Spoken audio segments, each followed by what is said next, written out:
இந்திய அரசாங்கத்தினுடைய உள்துறை அமைச்சர் அமித்ஷா, அதாவது மோடியினுடைய மிக மிக நெருங்கிய நண்பர், குஜராத்ல காந்தி நகர்ல இப்ப எலெக்ஷன்ல நிக்கிறாரு. அவருக்கு எதிர்த்தாப்புல அதே தொகுதியில 39 பேர் போட்டியிடுறதுக்காக மனு தாக்கல் பண்ணாங்க. அதுல 25 பேர்த்த காணோம். தேர்தலை விட்டே ஓடிட்டாங்க. உண்மையிலேயே அந்த 25 பேர்த்துக்கு என்ன ஆச்சு? அவங்க ஏன் தேர்தல் நிக்காம ஓடி போறாங்க? இதுக்கு பின்னாடி நடந்த சதி என்ன?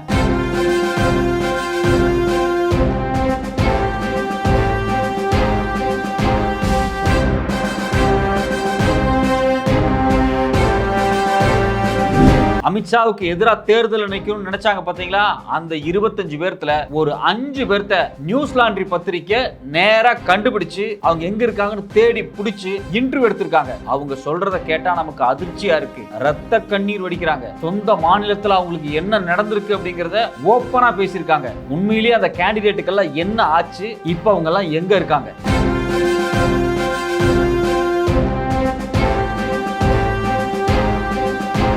இந்தியாவோட உள்துறை அமைச்சர் அமித்ஷா மேல எஃப்ஐஆர் போடப்பட்டிருக்கு. இதை கேட்கும்போது அதிர்ச்சியா இருக்கு. இந்திய அரசாங்கத்தினுடைய ஒன்றிய உள்துறை அமைச்சர் மேலேயே எஃப்ஐஆர் போடுற அளவுக்கு என்ன நடந்துச்சு? தேர்தல் பிரச்சாரத்தில் அப்படி அவர் என்ன பண்ணாரு?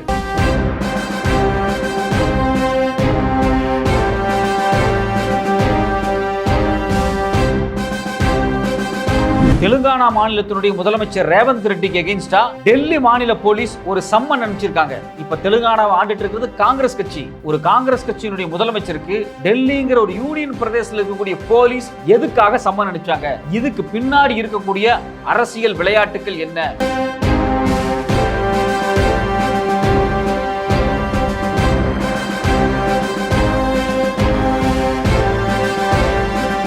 வணக்கம், இது சத்யராஜின் நேர்பட கேள்.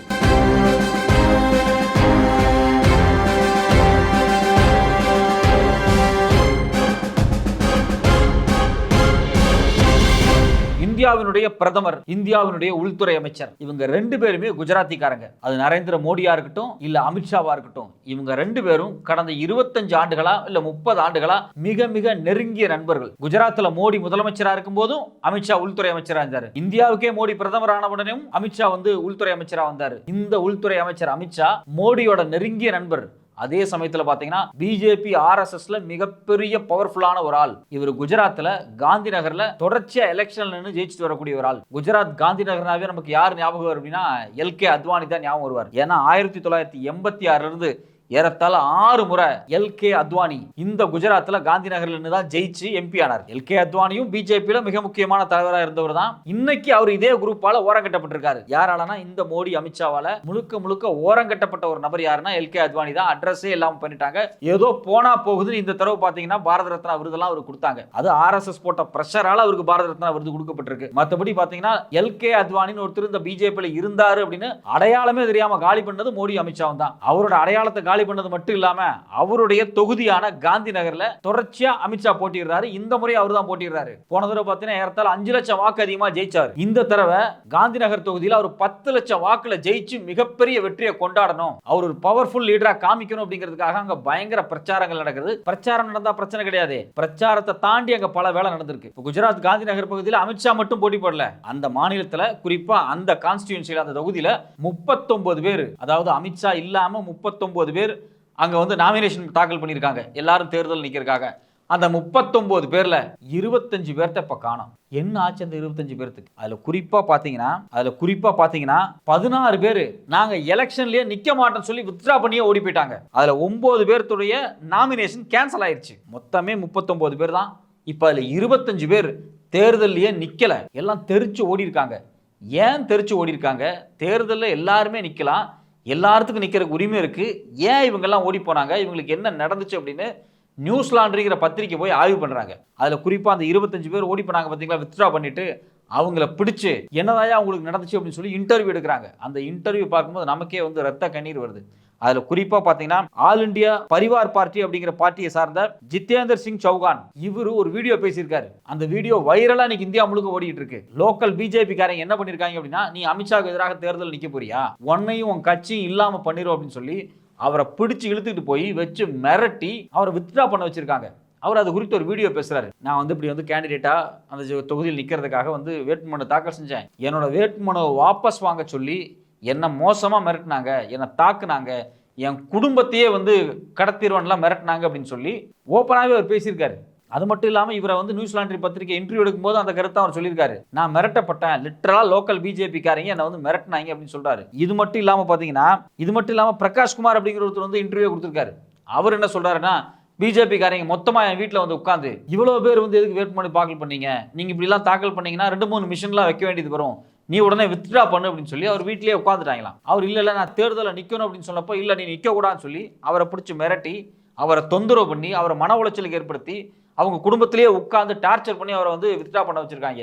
இதை விட மோசமான விஷயம் என்ன நடந்திருக்கு அப்படின்னா, கோஸ்வாமி அமித் பாரதி அப்படிங்கக்கூடிய ஒரு கேண்டிடேட் அவரும் தேர்தலில் நிற்கிறதுக்காக மனு தாக்கல் பண்ணியிருக்காரு. அவர் மனு தாக்கல் பண்ணிட்டு லோக்கல் ஒரு கல்யாண நிகழ்ச்சிக்காக போயிருக்காரு.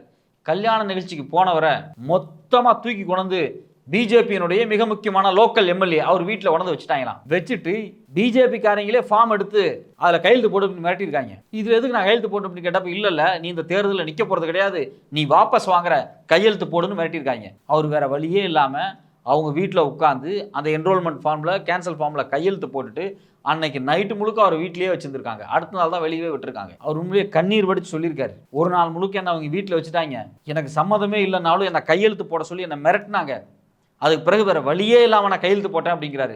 இது மட்டும் இல்லாமல் அடுத்தது பார்த்தீங்கன்னா, நரேஷ் பிரியதர்ஷினி அப்படிங்கிறவங்க மிரட்டப்பட்டிருக்காங்க. மிரட்ட மட்டும் படல, அந்த அம்மா எலெக்ஷன்லேருந்து வித்ட்ரா மட்டும் பண்ணல, போய் பிஜேபியிலே சேர்ந்துருச்சு. வேற வழியே கிடையாது, நீ ஒன்று பிஜேபியில் சேரு, இல்லை தேர்தலில் நிற்காத, தேர்தலுக்கு உனக்கு சம்மந்தமே இருக்கக்கூடாது அப்படின்னு சொல்லி மிரட்டப்பட்டிருக்காங்க. இது மாதிரி பார்த்தீங்கன்னா ஒரு பெரிய லிஸ்டே இருக்கு. ஏறத்தாழ 25 பேர் பத்திரிகைக்காரங்க தேடி பிடிச்சி ஒரு 10 பேர்த்து தான் இன்டர்வியூ எடுத்திருக்காங்க.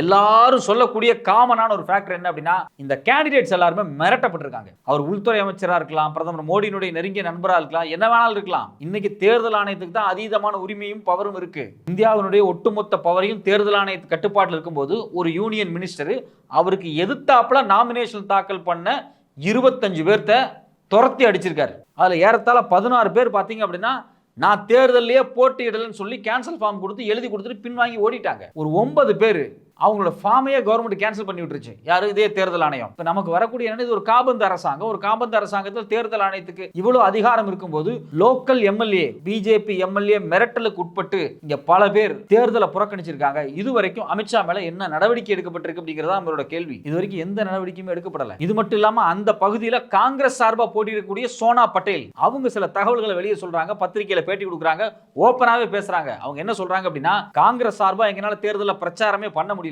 தேர்தல் பிரச்சாரத்துக்கு பர்மிஷன் கேட்டா தேர்தல் ஆணையம் தரமாட்டேங்குது, போலீஸ் தரமாட்டேங்கிறாங்க. ஒரு ஹாலை புக் பண்ணி அந்த ஹால்ல வச்சு பிரச்சாரம் பண்ணலாம் அப்படின்னா எந்த ஹால்லையுமே இந்த காங்கிரஸ் கட்சிக்கு பர்மிஷன் தரமாட்டேங்கிறாங்க. அதையும் தாண்டி ஏதாவது ஒரு ஹால்ல, ஏதாவது ஒரு கல்யாண மண்டபம் மாதிரி இடத்துல இந்த காங்கிரஸ் கட்சி அவங்களுடைய ஆட்களை வச்சு பிரச்சார கூட்டம் நடத்துறதுக்கு பிளான் பண்ணா அந்த மண்டப ஓனர் மேல பெரிய கேஸ் போட்டுடுறாங்க, அவரை பிடிச்சி மிரட்டுறாங்க, அவருக்கு ஃபைன் போடுறாங்க, அவங்கள டார்ச்சர் பண்றாங்க. எந்த கட்சியும் இங்க தேர்தல் பிரச்சாரம் பண்ணக்கூடாது, குறிப்பா பாத்தீங்கன்னா பேனரே வைக்க கூடாது அப்படின்னு சொல்லி மிரட்டப்பட்டிருக்காங்க. ஏன்னா சோனா பட்டேல் மிக மிக தெளிவா சொல்றாங்க, இந்த ஏரியால தேர்தல் பிரச்சாரம் பண்றதுக்கு காங்கிரஸ் சார்பா நாங்க பேனர் கூட வைக்க முடியலங்க, ஒரு துண்டறிக்கை கொடுக்க முடியல, ஒரு பொதுக்கூட்டம் போட முடியல, ஒரு ரேலி நடத்த முடியல, உள் அரங்கு கூட்டமே நடத்த முடியல. எல்லா வகையிலுமே எங்களை வந்து இந்த பிஜேபி அரசாங்கம் அடக்குமுறை பண்ணது, இந்த தேர்தலில் எங்களால நேர்மையா போட்டியிட முடியல அப்படின்னு சொல்லி காங்கிரஸினுடைய கேண்டிடேட் சோனா பட்டேல் ஓப்பனா பத்திரிகையில பேட்டி கொடுக்குறாங்க. ஒரு பக்கம் காங்கிரஸ்காரனையே இந்த அளவுக்கு மிரட்டுறாங்க, ஏன்னா அவங்க தான் பிரதான எதிர்க்கட்சி. இன்னொரு பக்கம் பார்த்தீங்கன்னா, காங்கிரஸ் அல்லாத மற்ற கட்சியை சார்ந்த இண்டிவிஜுவல் கேண்டிடேட் தேர்தல் நிற்கணும்னு நினைச்சா அவனை விரட்டி அடிக்கிறாங்க. இது எல்லாத்துக்கும் அடிப்படையில் என்ன காரணம் அப்படின்னா, அமித்ஷா மிகப்பெரிய வெற்றியை குஜராத்தில் காந்தி நகரில் சந்திக்கணும். அவருக்கு கிடைக்க போகிறது சாதாரண வெற்றியாக இருக்கக்கூடாது, 10 லட்சம் ஓட்டு டிஃபரன்ஸில் அவர் ஜெயிக்கணும். அப்படி ஜெயிக்கிறதா எங்களுக்கு பெருமை அப்படின்னு லோக்கல் பிஜேபியில் இருக்கவன் இந்த அளவுக்கு தீவிரமாக வேலை பார்த்துக்கிட்டு இருக்கான்.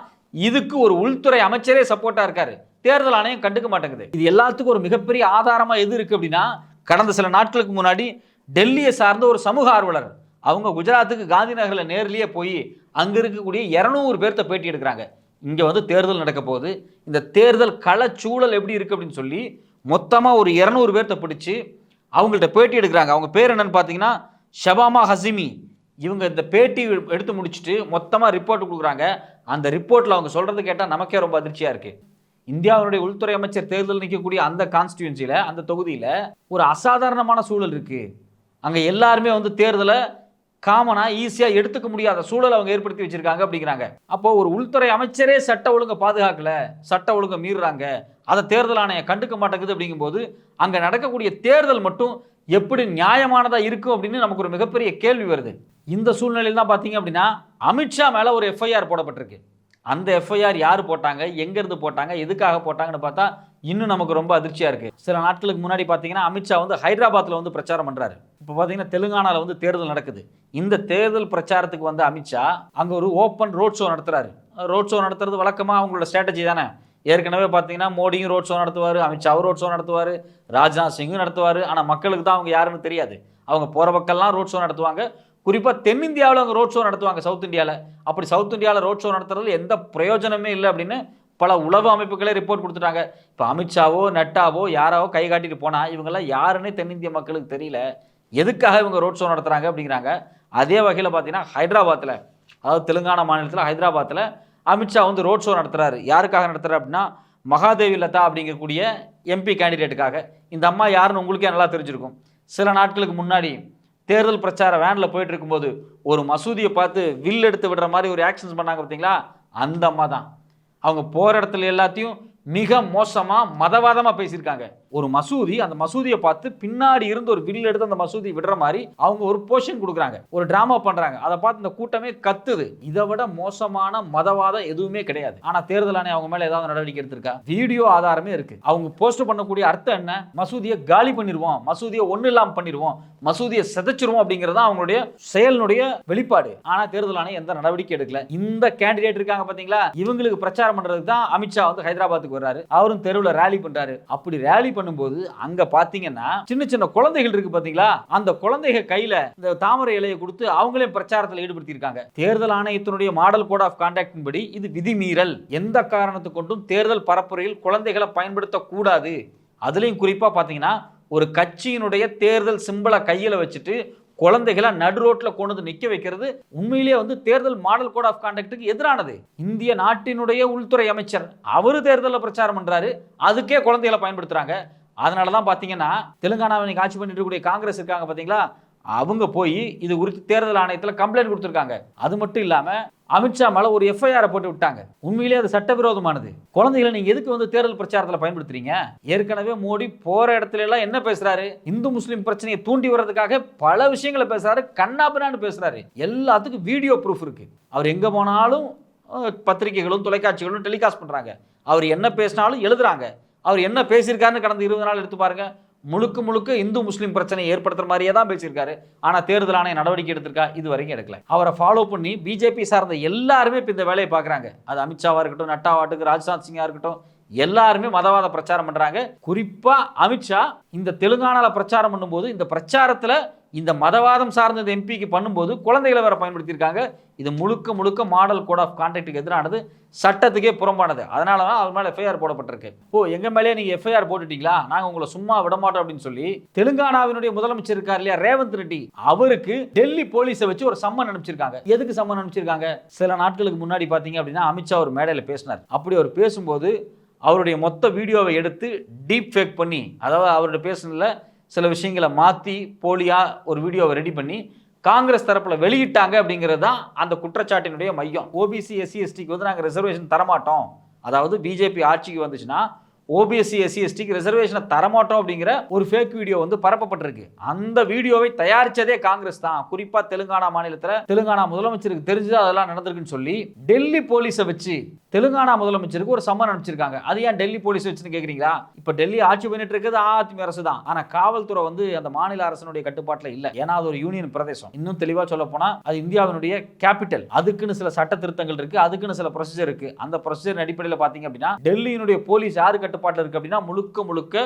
இந்தியாவினுடைய உள்துறை அமைச்சர் அமித்ஷாவினுடைய கட்டுப்பாட்டில் இருக்கு. அதனால தான் பார்த்தீங்கன்னா டெல்லியினுடைய போலீஸை வச்சு தெலுங்கானாவினுடைய முதலமைச்சருக்கு ஒரு சம்மனை கொடுத்துருக்காங்க. இது எப்படி பாசிபிள்னே நமக்கு தெரியல. தெலுங்கானா அப்படிங்கிறது ஒரு தனி மாநிலம், மக்களால் தேர்ந்தெடுக்கப்பட்ட ஒரு முதலமைச்சர் இருக்காரு. அந்த முதலமைச்சருக்கு டெல்லி போலீஸை பயன்படுத்தி ஒரு உள்துறை அமைச்சர் வந்து நோட்டீஸ் அனுப்புறாரு. நீங்க மட்டும் தான் எம்எல்ஏ எஃப்ஐஆர் போடுவீங்களா, நானும் நோட்டீஸ் அனுப்புவேன் அப்படிங்கிற டோன்ல தான் இந்த வேலையை செஞ்சிருக்காங்க. எதுக்காக வந்து அமித்ஷா பேசுற மாதிரியான இப்படி ஒரு போலி வீடியோவை நீங்க பரப்ப விட்டுருக்கீங்கன்னு சொல்லி தான் இந்த முதலமைச்சர் மேல வந்து வழக்கே போடப்பட்டிருக்கு. ஆனா அடிப்படை அடிப்படையில் பார்த்தீங்கன்னா கடந்த 4-5 வருஷத்துல உங்களுக்கு நல்லா தெரியும், இந்த ஃபேக் வீடியோ, ஃபேக் நியூஸ், பொய்ய பரப்புறது, இந்த வேலையெல்லாம் செய்யறது யாரு அப்படின்னா பாஜகவினுடைய ஐடி விங். குறிப்பா யாருன்னு பார்த்தீங்கன்னா அமித் மாலவியா. இவர் தான் பிஜேபியினுடைய ஐடி விங் பொறுப்பாளராக இருந்தார். இப்ப சமீபத்தில் ஒரு 2-3 நாளைக்கு முன்னாடி ஒரு அனிமேஷன் வீடியோ, முழுக்க முழுக்க மத வன்மமான வீடியோ, இந்து முஸ்லிம்களுக்கு இடையில மிக மோசமான வன்மத்தை கிளப்பக்கூடிய ரொம்ப கேவலமான ஒரு வீடியோ வந்து பிஜேபியினுடைய ஐடி விங்கே ப்ரோமோட் பண்ணுச்சு. அந்த வீடியோ போட்ட சில மணி நேரத்தில் அந்த வீடியோவை பிஜேபி காரங்க எடுத்துட்டாங்க. அவ்வளவு மோசமான வீடியோ. அந்த வீடியோ ஒரு மிகப்பெரிய வன்முறையை தூண்டுற அளவுக்கு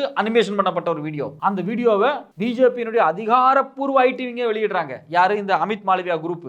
அப்போ வழக்கமா அந்த ஃபேக் நியூஸ் பரப்புறது, வெறுப்பு பிரச்சாரத்தை பரப்புறது, இஸ்லாமியர்களை வந்து ரொம்ப இல் ட்ரீட் பண்ற மாதிரியான வீடியோக்களையும் போஸ்டர்ஸையும் கெஸ்டர்ஸையும் யாரு பரப்புறதுனா இந்த பிஜேபி தான். இந்த பிஜேபி காரங்களே இப்ப பாத்தீங்கன்னா காங்கிரஸ் மேல ஒரு வழக்கு போட்டிருக்காங்க. எங்க மேல வந்து நீங்க ஒரு பொய்யான வீடியோ வந்து பரப்பிட்டீங்க, உங்களை நாங்க சும்மா விட மாட்டோம், பாருங்க நாங்க உங்களுக்கு சம்மன் அப்படின்னு சொல்லி சம்மன் அனுப்பிச்சிருக்காங்க. அப்போ இது எல்லாத்தையும் நம்ம மொத்தமா எடுத்து வச்சு பார்க்கும்போது தேர்தல் களத்துல இந்தியாவினுடைய ஒரு ஒன்றிய அமைச்சர், அதுவும் உள்துறை அமைச்சர், ஒட்டுமொத்த இந்தியாவினுடைய பாதுகாப்பும் அவர் கையில தான் இருக்கு. முழுக்க முழுக்க சட்ட ஒழுங்கை வந்து நிர்வகிக்கக்கூடிய இடத்துல அவர் இருக்காரு. மாநில அதிகாரங்களுக்கு எவ்வளவு தூரம் அதிகாரம் இருந்தாலும் ஒட்டுமொத்த இந்தியாவினுடைய லா அண்ட் ஆர்டர் கட்டுப்பாட்டுல மத்திய அரசாங்கத்துக்கு ஒரு பெரிய பங்கு இருக்கு. அந்த மத்திய அரசாங்கத்தினுடைய யூனியன் மினிஸ்டர் அமித்ஷா தன்னோட தொகுதியில தனக்கு எதிராக நாமினேஷன் தாக்கல் பண்ணவங்களை துரத்தி அடிக்கிறதுக்கு பின்புலமா செயல்பட்டு இருக்காரு. அதே சமயத்தில் பாத்தீங்கன்னா சவுத் இந்தியாவுக்கு வரும்போது, குறிப்பா தெலுங்கானால தேர்தல் பிரச்சாரத்தில் ஈடுபடும் போது குழந்தைகளை பிரச்சாரத்தில் ஈடுபட்டு இருக்காரு. இது எல்லாத்தையும் பார்க்கும்போது நமக்கு என்ன அதிர்ச்சியா இருக்கு அப்படின்னா, சட்ட ஒழுங்கை பாதுகாக்க வேண்டிய ஒரு அமைச்சரே சட்ட ஒழுங்கு மீறலில் ஈடுபட்டு இருக்காரா அப்படிங்கிற கேள்வி வருது. இது எல்லாத்த விட இன்னொரு மிகப்பெரிய கேள்வி நமக்கு என்ன வருது அப்படின்னா,